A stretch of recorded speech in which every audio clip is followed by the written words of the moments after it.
Salut, c'est Rudy et je vous souhaite la bienvenue pour ce nouvel épisode des Secrets du sport. Le but de ce podcast est de vous partager ma passion du sport et notamment de découvrir les secrets d'entraînement des champions. Qui sont-ils et que font-ils pour performer au plus haut niveau? Aujourd'hui, je vous partage ma conversation avec Mathilde Doudou, l'une des meilleures françaises en BMX Race, en préparation pour les Jeux Olympiques de Paris en 2024. Évidemment, vous me connaissez, on a parlé d'entraînement et de tout ce qui s'y rapporte pour mieux performer. Mais c'est aussi de la discipline en elle-même, de la difficulté à pouvoir vivre d'un sport peu médiatisé, des blessures inhérentes à la pratique BMX, bref, de nombreux sujets qui m'intéressaient. J'ai donc encore appris de nombreuses choses et j'espère qu'il en sera de même pour vous. Bonne écoute. Salut Mathilde, comment ça va aujourd'hui? Ça va super, merci. Tu rentres de Turquie, comment ça s'est passé pour toi? C'est ça, ouais, là je rentre des deux premières manches de la Coupe du Monde de BMX. Après une bonne blessure au genou, je me suis fait une rupture partielle du ligament latéral interne. Donc, enfin, même quasi totale, partielle, c'est pour, c'est pour être optimiste, mais c'était quand même bien amoché.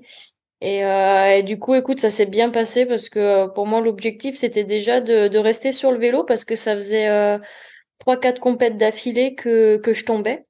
Donc le premier challenge pour moi c'était de rester sur le vélo et c'est ce que j'ai réussi à faire. Après les résultats sont pas encore ce que j'espérais, mais pour une reprise de compétition après blessure, ça reste quand même très correct parce que il me semble, il faudrait que je reconsulte le classement, mais que je dois être dans le top 20 mondial. Donc voilà, pour une reprise, c'est quand même assez positif. Comment tu t'es blessé au genou? T'as fait une chute et ça s'est arraché comme ça? Alors oui, plus ou moins. En fait, en tout début d'année, sur la première compétition, qui était une Coupe d'Europe à Vérone en Italie, c'était début mars. Bah, je chute, ouais, en demi-finale. Donc j'étais en train de me qualifier pour rentrer en finale.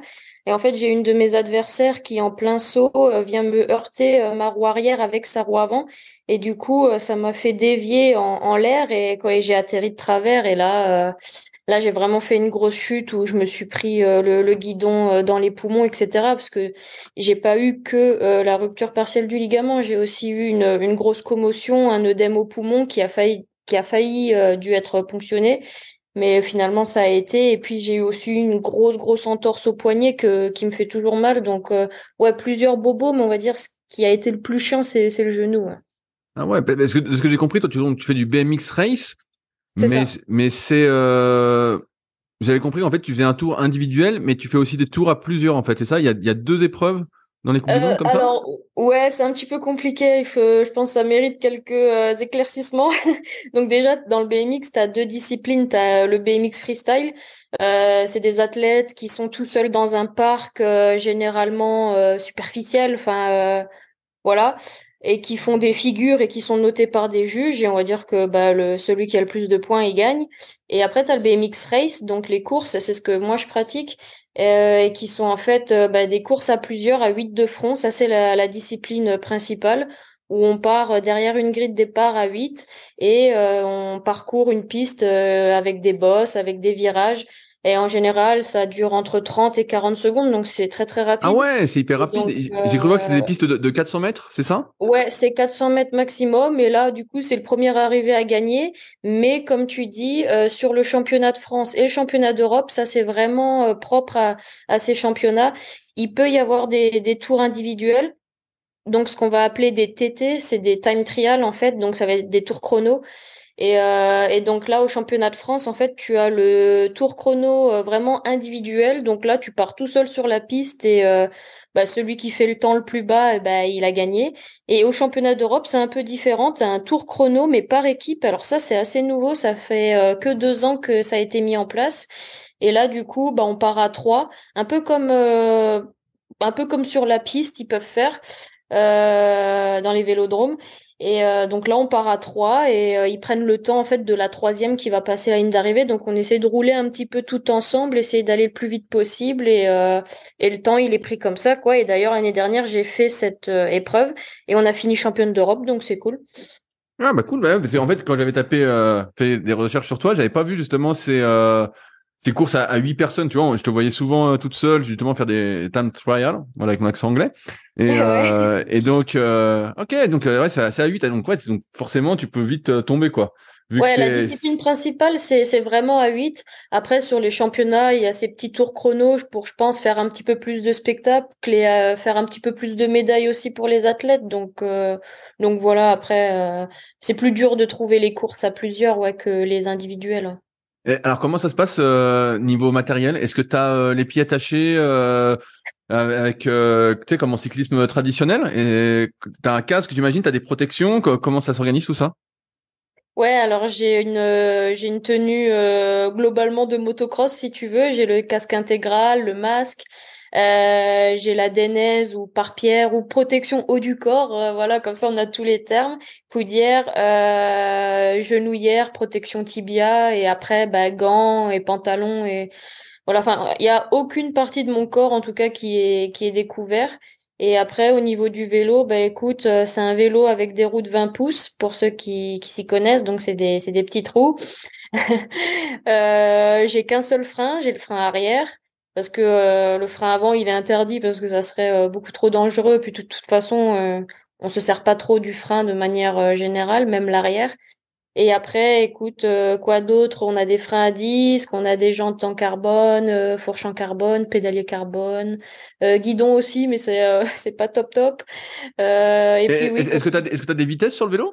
non, il y a pas de vitesse, il y a un seul développement et puis après le moteur, c'est les jambes quoi.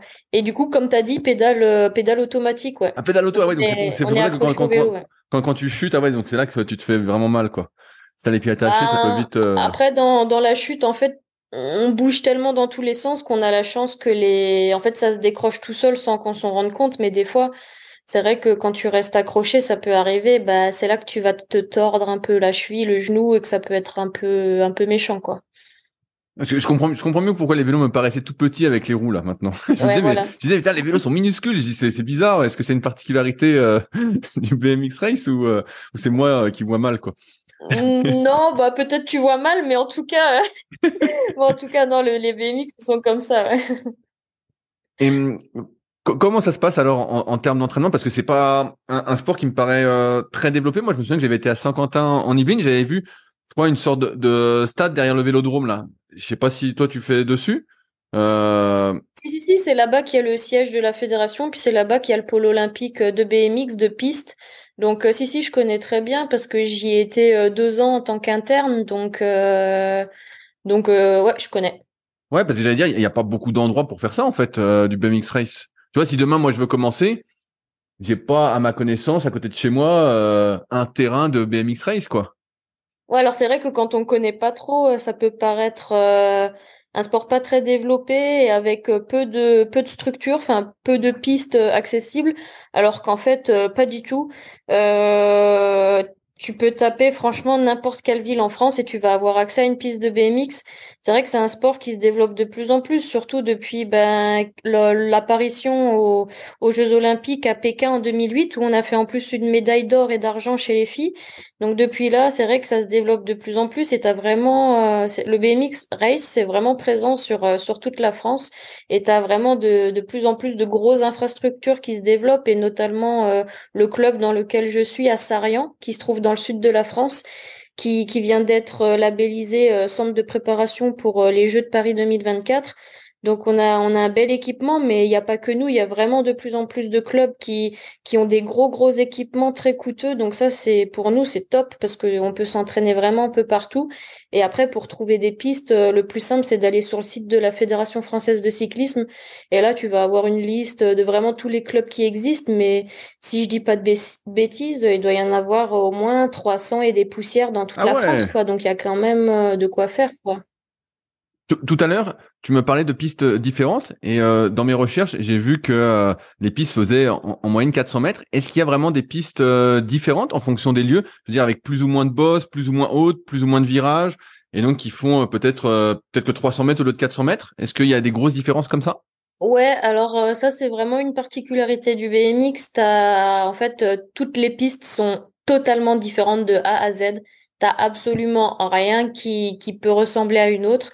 que ça soit en termes déjà de grille de départ, de timing de grille de départ, de but de départ, de revêtement de piste, de virage et puis du coup de ligne droite, de bosse. À chaque compète, c'est une nouvelle piste et il faut savoir analyser, être stratège et puis savoir surtout très vite s'adapter. Et ça, c'est l'une des choses que j'aime bien dans ce sport, quoi. C'est pas monotone et puis il faut toujours être un peu aux aguets, à l'affût, puis avoir un petit côté stratège et s'adapter vite, quoi.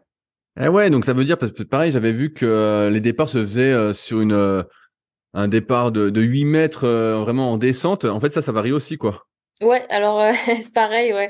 T'as, on va dire, trois types de départs. T'as les départs à 3 mètres de haut, qui sont un peu des départs classiques que tu vas trouver la plupart du temps dans des petits clubs. Après, t'as le départ à 5 mètres de haut, où là, tu vas plus toucher à des compètes de niveau national, voire européen et européenne. Et après, tu as les buts de départ à 8 mètres de haut qui, là, va vraiment être le format de type Coupe du Monde olympique. Et c'est là que tu vas le plus vite. C'est là que ça demande un peu le plus de technique. Ouais, donc, il existe trois types de buts de départ. Et dans ce que je te disais tout à l'heure, c'est que le format but à 5 mètres et 8 mètres se développe de plus en plus dans toute la France. Et ça, c'est vraiment cool. Parce qu'avant, pour trouver ce type d'équipement, c'était un peu compliqué quand j'étais plus jeune où il fallait partir à l'étranger, mais maintenant en France, on est super bien équipé avec Paris qui arrive, ça va être top. Comment ça se passe s'il pleut? Est-ce qu'il y a des pistes couvertes? Alors dans le monde entier, il y a qu'une seule piste qui est totalement couverte à l'année, c'est à Manchester, en Grande-Bretagne, qui ont une piste de BMX comme sous un parc expo ou sous un vélodrome, mais à l'année. Et après, ben, la deuxième piste qui est à moitié couverte, ben, c'est celle de Saint-Quentin-en-Yvelines qui a le toit. Donc il y a pas les murs sur les côtés, mais il y a un toit et donc il y a que ces deux pistes-là dans le monde entier qui ont un peu de protection. Sinon, ouais, quand il y a de la pluie, de la neige ou trop de vent, il y a quand même des réglementations où quand on passe vraiment à un stade critique, la compétition peut être annulée. Mais je peux t'assurer qu'il faut que ça soit vraiment très très critique. Donc comme on est un sport d'extérieur, en général, ça roule quand même tout le temps, quoi. Ok, ouais, parce que je me posais la question, je me disais, comme tu disais, que les stades étaient tous un peu différents, donc je m'étais mis en tête que c'était un peu comme au tennis, quoi. T'avais de la terre battue, t'avais de la surface du Ouais, c'est gazon, un de la surface peu, rapide. ouais, c'est un petit peu l'idée. Ouais, franchement, il y a un peu de tout en revêtement, même si ça tend à s'uniformiser. Mais c'est, tu vois, par exemple, là, en Turquie, la piste, ça ressemblait un petit peu à du tartan de piste d'athlétisme, là, les trucs orange un petit peu. T'as Et pas ben intérêt là, à tomber alors, hein? Oh putain. ouais, ouais, bah c'est quand même plus mou que du béton ou que du sable ou de la terre bien compacte. Donc ouais, enfin dans tous les cas, il faut pas tomber, mais mais en tout cas, ouais, tu peux vraiment avoir des revêtements très différents et même des revêtements de virage aussi très différents. Et ça a vraiment son importance parce que bah les virages, voilà, ça t'as vite fait de glisser quoi.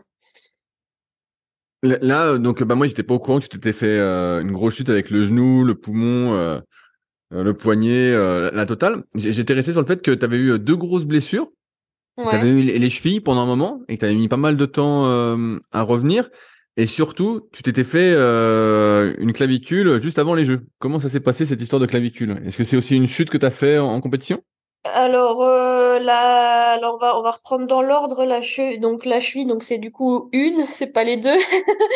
C'est quand même très important de le dire. Et du coup la cheville c'était en 2017 sur un stage en fait de BMX freestyle pour le coup parce qu'en fait le BMX freestyle il a intégré les Jeux Olympiques pour 2020, bon du coup 2021. Et en fait, le sélectionneur de BMX Freestyle m'avait contacté pour voir si ça m'intéressait d'essayer le BMX Freestyle pour éventuellement jouer une qualif en BMX Freestyle et en BMX Race. Hein, la race, ça restait l'idée, mais pourquoi pas faire les deux. Du coup, je m'étais dit bon bah pourquoi pas, je peux toujours essayer, ça coûte rien.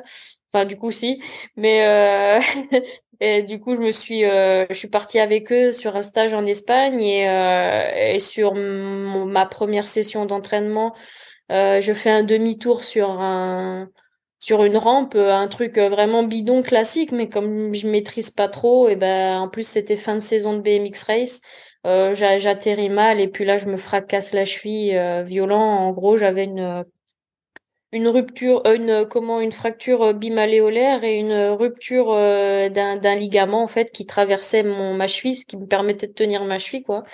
Donc là ouais j'ai été arrêtée un bon 9 mois quoi. Et ça, c'était la première. Et du coup, la clavicule, ouais, ça c'était juste. Mais alors, la veille de partir à la première Coupe du Monde pour se qualifier pour Tokyo. Et c'était bah, sur un entraînement à Pernes-les-Fontaines, qui est une piste à côté de la mienne, de Sarrion. Donc sur un entraînement, voilà, avec avec mes potes, quoi, et mon entraîneur, et voilà. Et je passais par l'avant. La piste, elle était un peu molle. Il y avait une petite crevasse. Je passais par l'avant et badaboum, quoi, on va dire. Ouais, j'ai vu que t'avais pas trop bien vécu justement cette deuxième blessure à la clavicule. Ouais, bah c'est vrai que la cheville, je l'avais bien vécue. Je suis allée à Cap-Breton. J'ai été super bien encadrée. Les journées, elles étaient tellement intenses que j'ai pas vu le temps passer. Et c'est vrai que la clavicule, ça a été quand même un bon coup dur parce que bon, bah, j'ai quand même enchaîné pas mal de blessures parce que même s'il y a eu la cheville, entre la cheville et la clavicule, il y en a eu d'autres, peut-être moins, on va dire graves sur le papier, mais qui ont quand même leur importance mis bout à bout. Et c'est vrai que quand la clavicule est arrivée, c'était dur parce que bah, c'est avant les Jeux que j'avais vraiment une chance de me qualifier, que bah, j'étais surtout hyper méga prête. Je m'étais jamais sentie aussi bien physiquement, mentalement. Et puis bon, il y avait pas mal de choses aussi dans ma vie perso qui étaient un peu en train de se chambouler. Et du coup, le tout a fait que mentalement, ça a été difficile, quoi, ouais. La clavicule, c'était juste une fracture? Ouais, c'était une fracture, mais je crois qu'il y avait un petit morceau qui s'enlevait, donc il me disait que c'était un petit peu comme une double fracture, mais bon, ils m'ont mis une broche et puis en 6 semaines, c'était réglé, quoi. Comment t'as fait pour sortir de cette spirale un peu infernale de la clavicule? Est-ce que j'y suis sortie? Non. Bah, je sais Non. pas, de ce que j'ai vu, t'as dit que t'en étais sorti, donc bref, je te pose la question. Ouais, oui, oui, forcément. Qu'est-ce qui fait que tu t'es remis sur le vélo avec Ben, tu entrain? sais, quand t'as vraiment un rêve et que t'as cette passion en toi, tu tu ne peux que te remettre dans l'action pour aller chercher ce que tu as envie. Et quand c'est vraiment au fond de toi, c'est comme ça, ça se fait assez tout seul un peu avec le temps. Alors le temps, il peut être très variable, hein, mais là, moi, c'est un peu le temps et le fait de me remettre dans l'action qui ont fait que je puisse rebondir. Et puis j'ai changé d'entraîneur aussi. Alors rien à voir avec la blessure, mais c'était le moment pour moi aussi de changer d'entraîneur. Donc peut-être le fait d'avoir du renouveau et j'ai aussi déménagé. Enfin voilà, il y avait plein de petites choses perso, comme je disais, qui étaient aussi en train de se chambouler. Donc peut-être le fait de repartir un petit peu à neuf sur plein de choses, ça m'a peut-être permis bah, de passer un peu plus vite le cap, quoi. Quand t'as eu ta blessure à la clavicule, contrairement à la blessure à la cheville, tu pouvais continuer à pédaler, non? Ouais, bah ouais, ouais, c'est vrai que tu peux continuer à faire un peu le bas du corps. Donc ça, c'est entre guillemets, c'est un mal pour un bien, on va dire. Alors que la cheville, ça a été assez compliqué. Il fallait que je me fasse, enfin, de base, c'était pas moi qui devais les faire, mais je devais avoir des piqûres dans la cuisse pour continuer que le sang circule, vu que je posais jamais le pied. Mais bon, au bout d'un moment, j'en avais marre d'attendre l'infirmière. Du coup, je me les faisais moi-même. Mais j'avais mis un tuto YouTube et tout pour voir comment fallait Tout faire. ça, t'as eu du bol, que ça se passe bien. Ouais, non, ça va. Après, je me faisais moins mal que l'infirmière. Et puis surtout, moi, j'étais libre parce que à chaque fois à l'attendre, même si elle est gentille, c'était un peu embêtant. Donc ouais, je me faisais mes piqûres moi-même. Donc ouais, la cheville, c'était un peu chiant. Et là, au moins, la clavicule, tu peux faire un peu le bas du corps, quoi. Ouais. Alors, comme je te dis, moi, ce qui m'intéresse vraiment particulièrement, c'est ton entraînement. Ok.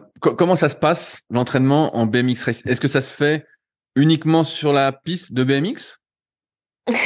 Alors ouais, j'ai souvent les gens, vu que le BMX c'est un sport assez nouveau et qu'on connaît pas trop, que c'est pas encore très très médiatisé, on pense, comme t'as dit un peu au début de ce visio, que c'est pas forcément un sport très développé ou qu'on s'entraîne pas beaucoup. Or toutes les personnes que je côtoie et puis tous les entraîneurs de disciplines différentes, tous les athlètes de disciplines différentes, ils se rendent vraiment compte que les BMXeurs, les BMXeuses, c'est des vrais athlètes à part entière. Et donc on s'entraîne énormément, on s'entraîne enfin au moins 2 fois par jour, quasiment tous les jours. Donc ça fait du 25-30 heures par semaine. Et après, les entraînements varient entre évidemment des sessions de BMX sur la piste, mais aussi des entraînements de sprint avec des BMX avec des développements différents, des séances de cardio pour la route, des séances de lactique généralement spécifiques sur la piste, mais on peut aussi les faire dans une salle de muscu avec des ergos. Et puis après, beaucoup de préparation physique pour, de un, bah, développer toutes les compétences qu'on a besoin pour aller vite, et aussi pour un peu se créer une carapace naturelle en cas de chute, parce que bah, le BMX, c'est vraiment un sport qui est accidentogène, ça fait vraiment partie du jeu, faut l'accepter, et du coup, il faut s'y préparer aussi, quoi. Ça ressemble à quoi alors une semaine? Tu dis c'est 2 fois par jour. Est-ce que c'est 2 fois par jour 7 sur 7 ou c'est comme beaucoup 2-2-1 et 2-2-1 repos? Ben, ça dépend. Après, moi, je suis une grosse travailleuse, une grosse bosseuse, et j'ai toujours eu des entraîneurs un peu hard. Donc, moi, j'ai l'habitude de beaucoup m'entraîner, mais en général, par exemple, ça pourrait faire le lundi. Je dis vraiment là, sans Ouais, ouais, trop. dis-moi un Voilà. exemple. Mais ça pourrait faire par exemple lundi matin sprint, l'après-midi BMX, ça pourrait faire mardi matin muscu, l'après-midi BMX, mercredi un cardio ou une récup, et jeudi ça pourrait repartir, je te dis, sur sprint, muscu et BMX, voilà, machin, un peu, et jusqu'au samedi en général on garde quand même le dimanche pour se reposer et puis faire des trucs un peu perso. Mais sinon, ça peut ressembler à ça. Et puis en période hivernale, surtout, bah là, ça va être des muscus au moins 4-5 fois par semaine, des 2-3 heures, quoi. Donc là, l'hiver, ça y va, quoi. Donc, contrairement à d'autres activités sportives, où tu sais, l'hiver, c'est plus mis l'accent sur le développement justement, ce qu'on appelle le foncier, la caisse, tu sais, la basse intensité d'un point de Ouais. vue cardio. Toi, l'hiver, c'est plutôt consacré à la prise de force, la prise de muscle, à développer cette carapace en gros. Alors oui, il y a de ça, mais il y a aussi de travailler le fond, comme tu dis. En fait, il y a ces deux trucs-là, parce que pendant l'hiver, ben les pistes, elles sont un peu moins praticables. Du coup, bah forcément, on va mettre l'accent sur le physique. Et puis, plus on va se rapprocher de la saison, et plus on va laisser place à des séances de BMX, des séances de BMX, et puis des séances après qui vont être plus axé sur des choses très dynamiques, sur de la plio, sur des séances de force-vitesse plutôt que voilà de l'hypertrophie ou de la force ou même du concentrique, quoi. Donc on va dire il y a plusieurs cycles pour préparer une saison, quoi. Est-ce que les cycles s'organisent comme dans beaucoup de sports sur 3 semaines de développement, une semaine un peu d'assimilation de récupération active? Bah ça dépend un peu de l'entraîneur, ça dépend un petit peu de l'athlète. Euh, Nous, on fait un peu en fonction de la. Comme j'ai un entraîneur qui me suit de très près, on fait vraiment en fonction de comment j'évolue et de la forme. Si on voit que sur un cycle, on peut pousser d'une semaine ou pas, ben on va le faire, ou au contraire l'enlever. Voilà, là, je pourrais pas donner de trucs fixes, mais c'est plus vraiment par rapport au ressenti, parce que ça fait quand même. Je suis dans ma 17e année de BMX. Euh, donc je me connais quand même assez bien, et donc on se base là-dessus, quoi. Quand tu dis au ressenti, ça veut dire que vous n'utilisez pas, par exemple, des indicateurs, je veux dire, entre guillemets, plus objectifs, même s'il peut mettre à débat, comme la VFC, tu sais, la variabilité de la fréquence cardiaque, ou des questionnaires aussi qui sont utilisés parfois de ce qu'on appelle de wellness, tu vois, pour se dire savoir si t'as bien dormi, si t'as bien mangé, comment tu te Si, sens. on utilise ça. Ouais, j'ai un document que je remplis tous les jours sur mon sommeil, le nombre d'heures que je dors, la qualité de mon sommeil. Comment je me suis sentie sur le BMX, comment je me suis sentie dans mes accélérations. J'ai un peu un côté studieux, on va dire, enfin non, un peu beaucoup, où j'ai pas mal de documents sur mon ordi que je complète un peu tous les jours, où j'écris beaucoup de choses. Donc si, j'aime bien avoir des données, des archives, des datas pour un peu me faire mon propre suivi, puis sentir que je suis de mon aventure plutôt que de tout laisser à quelqu'un et puis juste de recevoir mes entraînements et de faire bêtement ce qu'on me dit de faire, quoi. Ça c'est pas trop ça c'est ma caractéristique d'athlète à moi, mais ouais, je suis plutôt je préfère prendre les choses en main, quoi. Et comprendre ce que je fais plutôt que d'appliquer bêtement, quoi. Et sur le sommeil, est-ce que tu utilises tu sais, je vois qu'il y a de plus en plus de capteurs qui sortent comme la bague Oura ou le bracelet Whoop ou même les montres un peu classiques Garmin, Polar, tout ça, qui tentent d'analyser le sommeil. Est-ce que c'est des choses que tu utilises toi personnellement? Eh ben, j'en avais une, ouais, j'avais une montre quoi, Polar, il me semble, il y a plusieurs mois de ça, mais je l'ai cassée sur une compétition et depuis, j'avais pas forcément le financement d'en acheter une autre, j'avais d'autres priorités pour le BMX et du coup, j'en ai pas racheté, mais c'est vrai que j'aimerais bien en avoir une de nouveau pour avoir bah, plus de données sur mon sommeil et puis même sur ma fréquence cardiaque de manière générale, mais ouais, j'en utilisais une après. Voilà, on veut tout le temps aussi chercher à avoir plus, mais des fois, il faut un peu relativiser et puis pas toujours tout le temps vouloir tout analyser et tout, ouais, toujours aller chercher le plus, hein. Le plus est l'ennemi du bien, mais ouais, c'est sûr que ça peut un petit peu servir, mais faut pas non plus trop se prendre la tête avec tout ça parce que des fois, on peut se sentir mal et au final être performant, tout comme on peut se sentir hyper bien et puis pas du tout être performant. Donc c'est pas parce que le matin on va regarder que notre montre elle se dit ah bah super, t'as bien dormi, t'as bien récupéré, que ça va forcément être une bonne journée, quoi. Donc voilà, faut remettre un peu les choses à leur place aussi, quoi.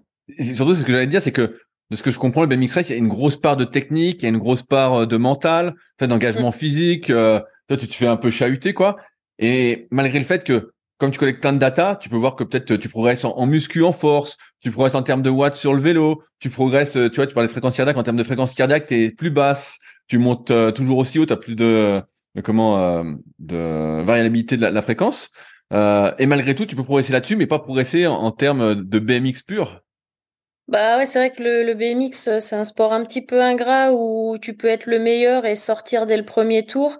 Parce que justement, il y a cette notion de contact, aussi de facteurs que tu peux pas contrôler, comme bah, la météo bah, et les adversaires, quoi. Donc oui, oui, tu en BMX, c'est pas toujours le meilleur qui gagne et inversement, quoi. Donc il vaut mieux affûter ses compétences mentales, son adaptation, le fait de pouvoir rester calme, lucide et de prendre des bonnes décisions au bon moment plutôt que des fois aller réussir à faire 200 watts de plus, quoi.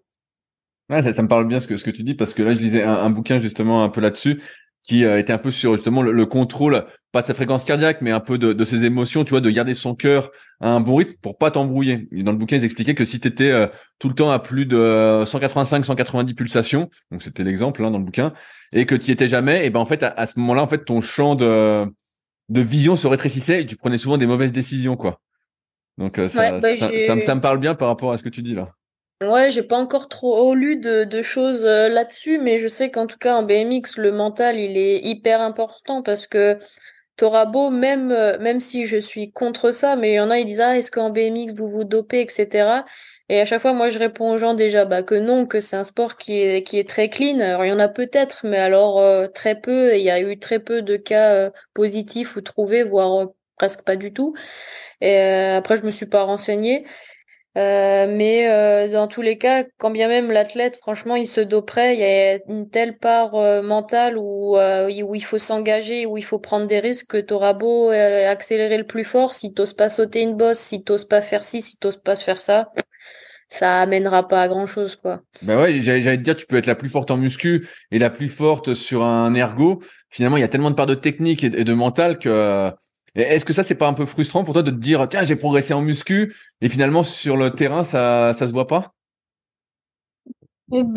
Non, pas vraiment, je t'avoue, là, quand tu me poses la question, c'est pas quelque chose qui me dérange dans le sens où, en fait, moi, j'aime m'entraîner et j'aime m'améliorer dans tous les domaines que je peux. Donc, en fait, même si ça se verra pas sur le vélo, moi, je suis contente de progresser rien que pour moi, de voir jusqu'où je peux aller, etc. Après, et puis, je sais qu'au bout d'un moment, on arrivera quand même à assembler les pièces pour que ça puisse comment manifester sur le vélo, mais non, c'est pas quelque chose qui peut comment me gêner. Et puis à l'inverse, si on voit les choses de manière positive, aussi, je pourrais aussi me dire que bah justement, même si je suis pas au top, bah j'ai quand même la possibilité de réussir quelque chose, quoi, un résultat ou une place, quoi, si on le prend dans l'autre sens.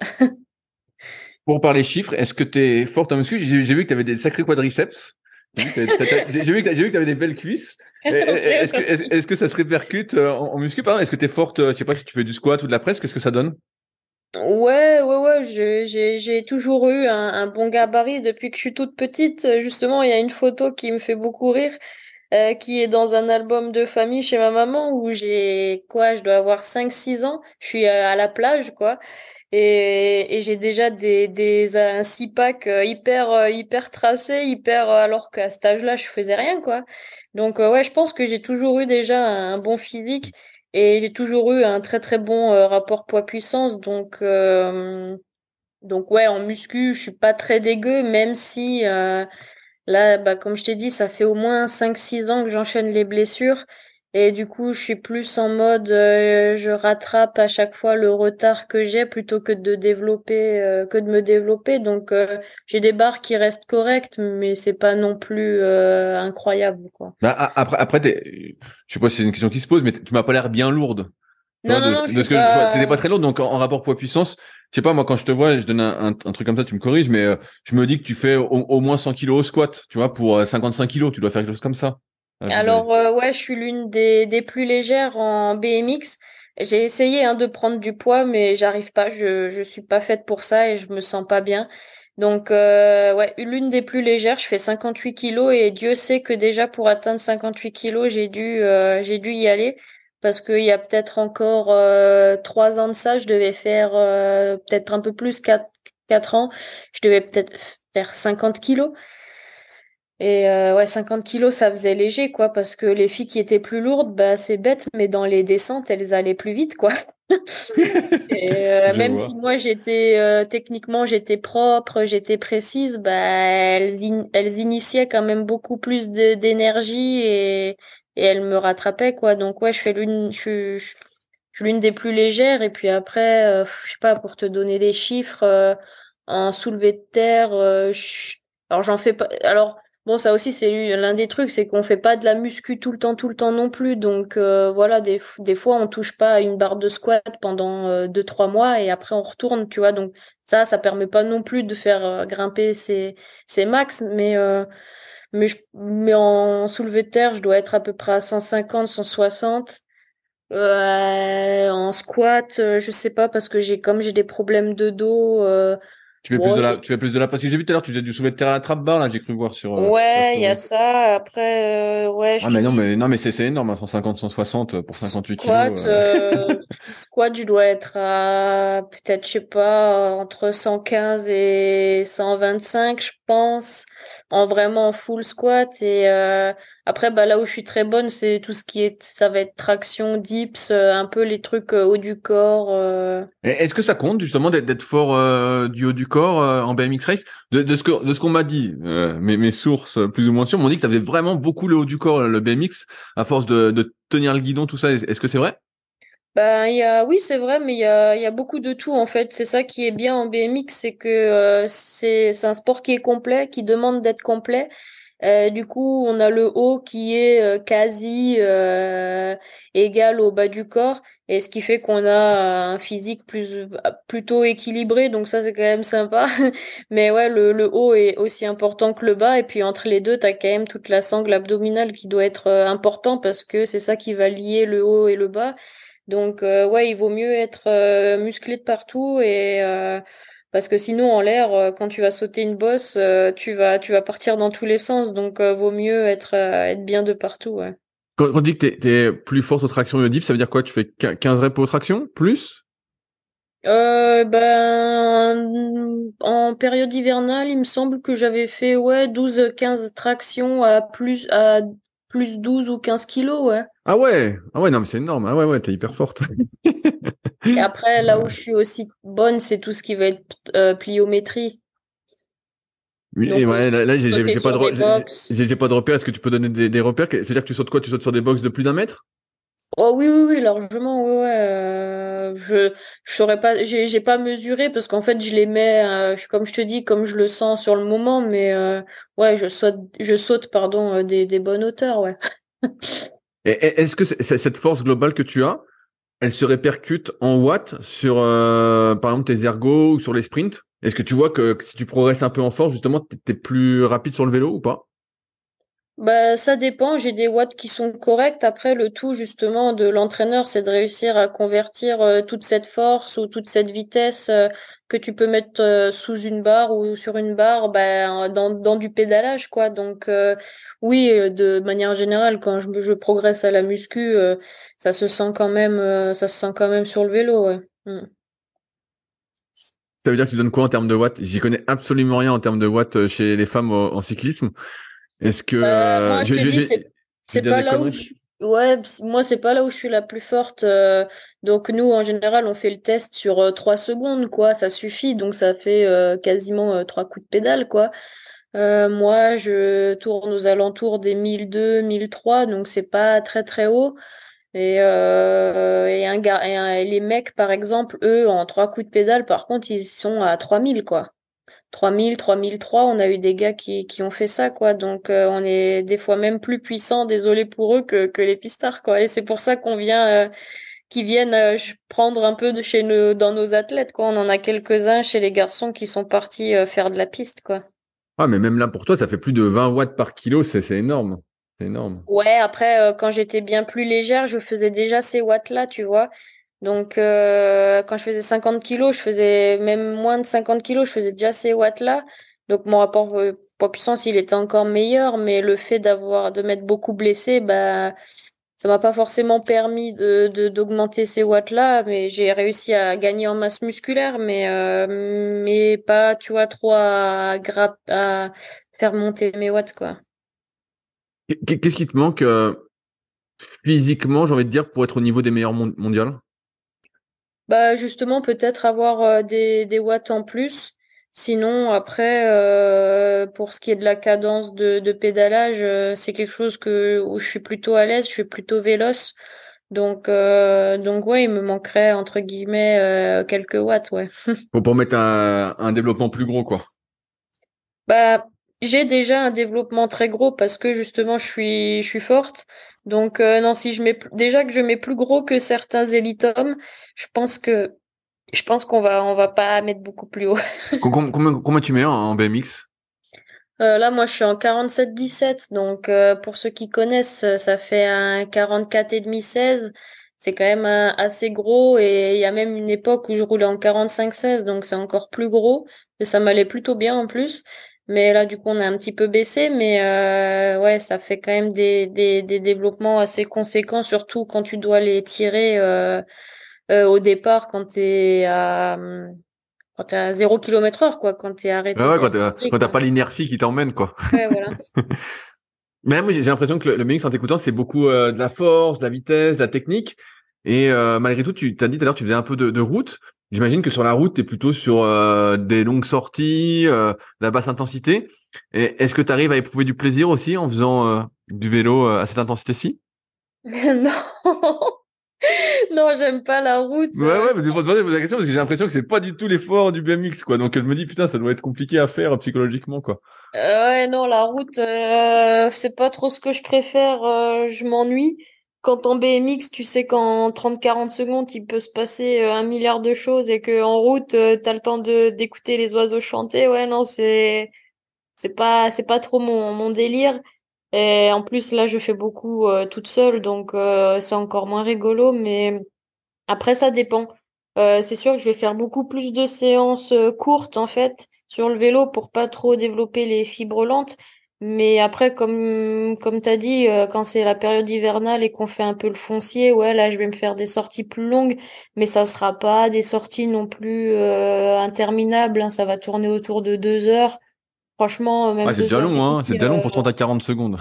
Bah ouais, ouais, mais 2 heures et demie, par exemple, non, c'est déjà assez rare, quoi. Ça va être plutôt des petites séances, quoi. Tu t'entraînes pas en groupe la plupart du temps? Bah, c'est assez compliqué parce qu'en BMX, on est un peu éparpillé de partout. On a des entraîneurs souvent différents. Du coup, et puis bon, moi j'ai la chance d'avoir tout ce qu'il faut à disposition pour m'entraîner. Donc je fais un petit peu comme je le sens, comme je l'entends. Des fois, je me greffe à d'autres pilotes pour des sessions BMX. Mais après, tout ce qui va être session de musculation, session de sprint ou même bah, de cardio, vu qu'il y en a pas beaucoup en plus de cardio, bah là en général je suis toute seule. Après bon bah quand je vais à la salle de muscu, enfin c'est une salle de CrossFit d'ailleurs qui m'accompagne, The Gymnase à Sorgues. Bah là bah il y a plein d'autres gens, donc entre guillemets je suis pas toute seule, mais ouais, tous ces trucs-là, ça fait des années que je les fais, je les maîtrise, j'ai entre guillemets pas besoin d'avoir quelqu'un à côté qui me dit fais ci, fais ça, ou voilà Mais quoi. est-ce que tu penses que c'est pas quelque chose qui te limite justement de pas avoir un groupe d'entraînement, tu vois? Je sais pas combien vous êtes en France en tant que femme à faire du BMX race, mais tu vois, si vous étiez 5 ou 6 à vous entraîner ensemble tous les jours, comment tu verrais ça? Est-ce que tu penses que c'est un plus ou pas?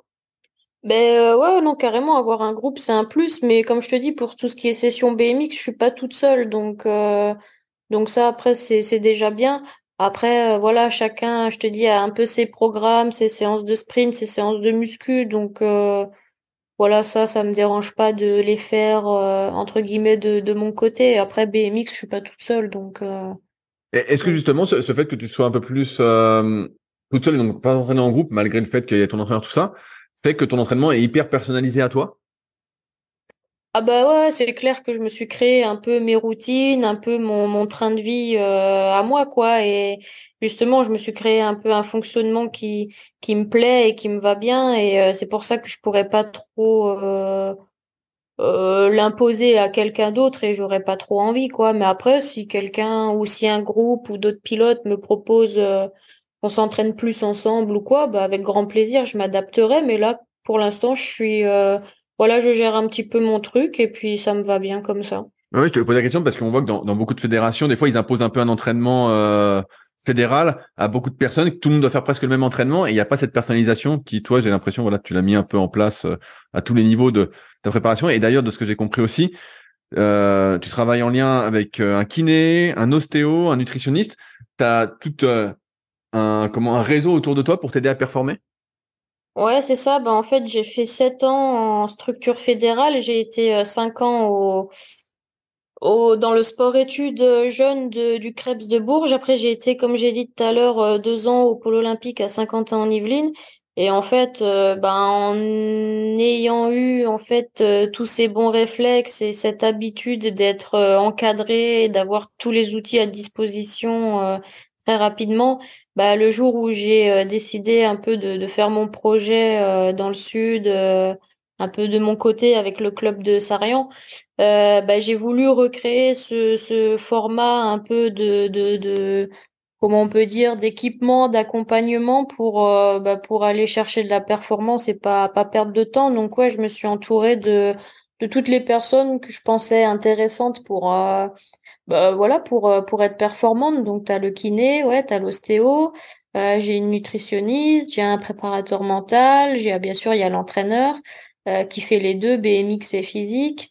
Il y a le club qui accompagne aussi beaucoup. Il y a il y a la salle de CrossFit. J'ai un magasin de vélo aussi qui va m'aider pour tout ce qui est mécanique. Là, j'ai commencé il y a pas très longtemps aussi à tester des séances d'hypnose. Donc ouais, j'ai pas mal de gens qui gravitent autour de moi et pour m'aider, ouais. Comment ça se passe, la prise en charge de tout ça? Est-ce que c'est tout de ta poche? Ouais, c'est tout de ma poche, Voilà, ouais. voilà, c'est des questions que je me posais parce que, par exemple, ton vélo, par contre, ça, c'est Ça va offert être par les fabricants? Non, ça va être le club C'est le club. qui, du coup, lui, a pas mal de partenaires et qui après va redistribuer à ses athlètes, ben voilà, ce qu'il a réussi à avoir. Parce que du coup, dans mon club, en fait, on a une division nationale 1, c'est un peu comme en foot. T'as les divisions nationales 2 et les divisions nationales 1. Du coup, nous, on a une équipe de DN1 et donc on est une dizaine là-dedans et donc voilà, il y a des sponsors et on arrive à avoir du matos et après on se débrouille un peu comme ça, ouais. Mais Pour ce sinon, qui est du matériel, ouais. ouais, j'allais dire, parce que sinon, kiné, bah, peut-être une prescription par un médecin, mais nutritionniste, donc c'est de ta poche, ostéo, c'est de ta poche, préparation mentale, c'est de ta poche. En fait, on vit pas du BMX alors. C'est très très très compliqué de vivre du BMX. Les primes ne permettent pas de vivre du BMX. C'est Les combien les primes si jamais tu gagnais, je sais pas, une Coupe du Monde? Coupe du Monde, il me semble que c'est 3000 la gagne. Ah, c'est pas grand-chose, ok. Ah ouais. Mais ouais, ouais, le BMX en lui-même ne permet pas de vivre. Après, c'est les sponsors autour qui vont te permettre de vivre. Après, bon là, tu parles entre guillemets à la bonne personne, on va dire, parce que je suis l'une de celles ou de ceux qui se débrouillent pas trop mal et qui a la chance d'avoir des super partenaires, dont le Crédit Agricole, la police nationale, et là récemment j'en ai deux nouveaux qui vont être il y a l'IFCAM qui est l'université du Crédit Agricole en fait, qui ont leur propre université où ils vont former leurs banquiers, etc., qui à titre privé a proposé de m'aider en plus du Crédit Agricole déjà de base. Et j'ai aussi l'AFPAM, qui est un centre de formation sur Reims en marketing, tout ça, qui va, elle, par exemple, prendre en charge ma préparation mentale, tu vois. Donc, j'essaye un peu de me débrouiller comme ça pour payer ce que j'ai besoin de payer pour créer de la performance et payer aussi bah, tout ce qui va être compétition, Coupe du Monde, stage à l'étranger si j'ai envie de me préparer à l'étranger, tout ça. Et payer l'entraîneur aussi parce que Ah mon ouais, parce que entraîneur. l'entraîneur est pas fourni, entre guillemets, qu'elle n'est pas payé, soit par la Fédé, soit par le club? Non, l'entraîneur, c'est un entraîneur pareil que j'ai privé et donc c'est à moi de le rémunérer et donc du coup c'est du coaching à distance, on n'en a pas parlé mais l'entraîneur il est pas présent avec moi quoi. Donc voilà. Ok, ah ouais, donc au quotidien, t'as pas l'entraîneur avec toi alors. Non, c'est moi ma propre enfin je suis l'entraîné et un petit peu l'entraîneur mais après il me suit quand même pas mal. Tous les jours, il a ses vidéos, il a ses vocaux, on s'appelle souvent et puis de temps en temps, on essaye de se faire des sessions ensemble. Ah ouais, et donc par rapport à tes partenaires, tes sponsors, est-ce que tu as des, je sais pas si on peut dire ça, des obligations entre parenthèses envers eux, par exemple sur l'AFPAM, l'école de formation ou là le Crédit Agricole, est-ce que tu dois, je sais pas, intervenir pour faire des conférences, partager ton expérience auprès justement de leurs salariés employés? Ouais, ouais, bien sûr que c'est donnant-donnant et il serait hors de question, par exemple, pour moi d'avoir une aide et de rien donner en retour. Donc oui, oui, pour chaque partenaire, j'ai un contrat bien spécifique dans lequel bah, j'ai mes obligations et il y a des obligations voilà d'images, de photos, de vidéos, de présentiel, de conférences auprès des salariés comme tu as pu dire. Éventuellement de petites initiations tous ensemble ou de faire des journées ensemble ou de participer à certains événements, faire acte de présence. Enfin, voilà, il y a plein de petites choses comme ça, mais par rapport à l'aide qu'il m'apporte, c'est juste normal et moi, je trouve que c'est pas grand-chose, quoi. Et par rapport à la police, parce que j'ai vu que tu avais fait une formation pour entrer dans la police, est-ce que tu as un CIP avec la police?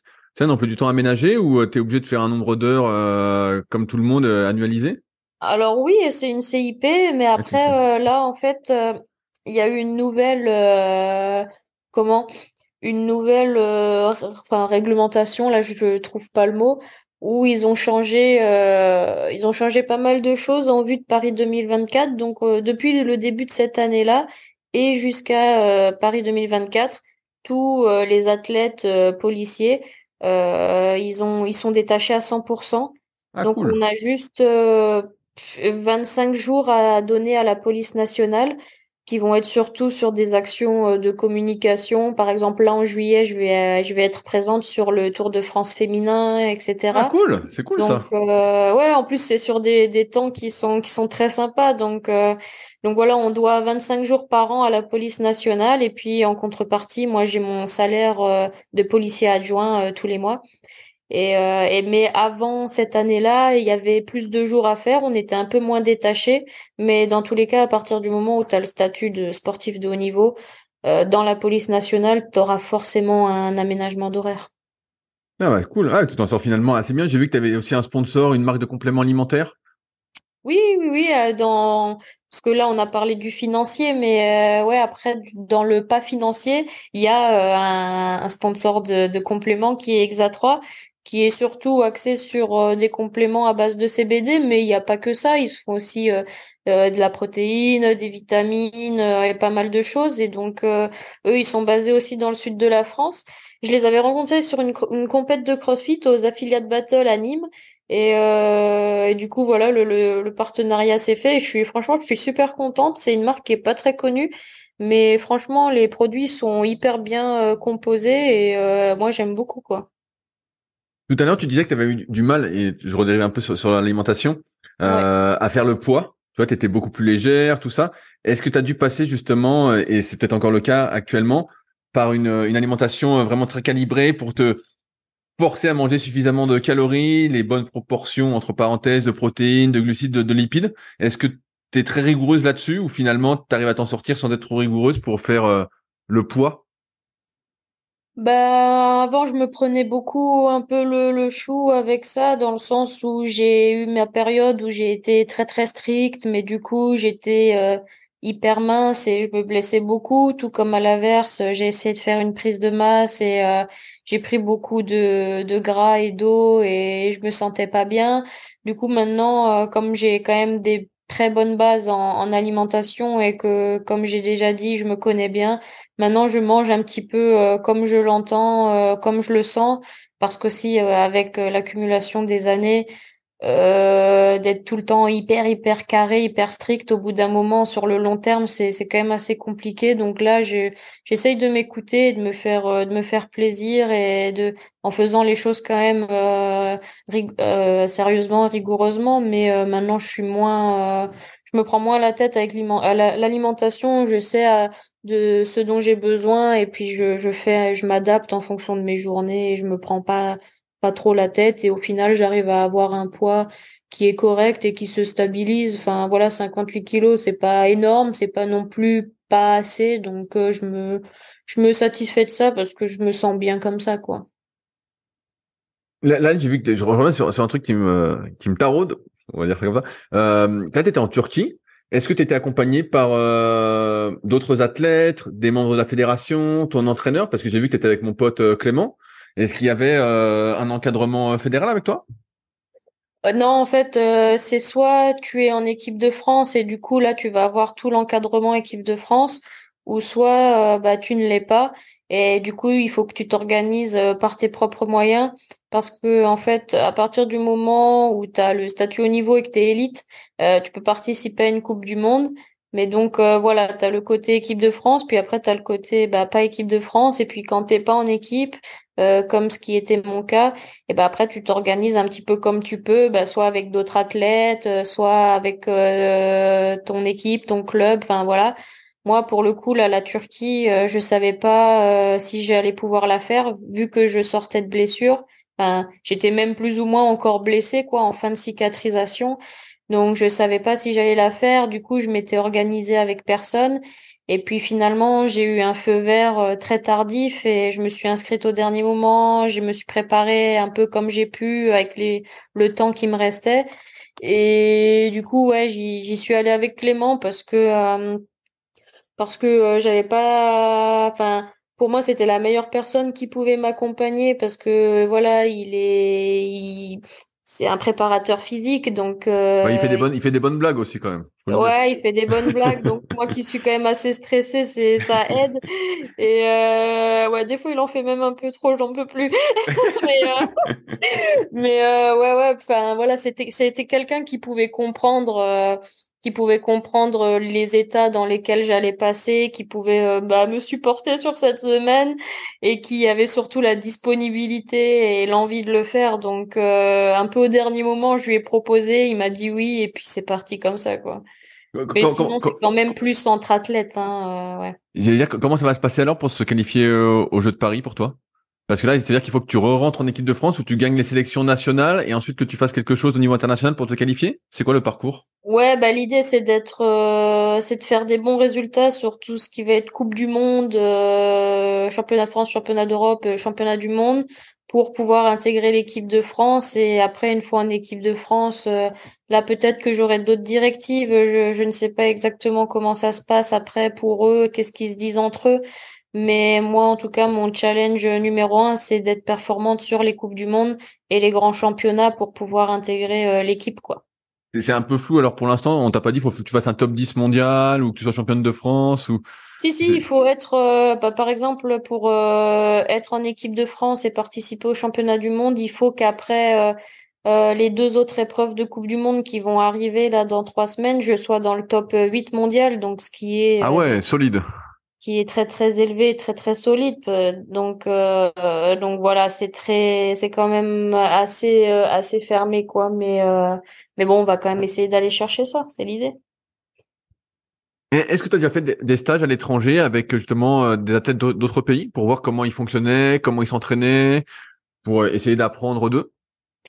Non, pas vraiment dans ce sens-là, mais oui, j'ai déjà enfin, nous, de manière générale, en pleine préparation hivernale, on va rouler un petit peu ailleurs. On va au Portugal, on va en Espagne, on va un peu dans les pays où il fait un peu plus chaud et où les pistes sont praticables. Mais en général, on s'organise plutôt entre oh non, en vrai, ça dépend, mais plutôt entre Français, mais on peut s'organiser quand même avec d'autres pilotes étrangers. Moi, je sais que je m'entends très bien avec une pilote belge, etc. Donc, ouais, on essaye.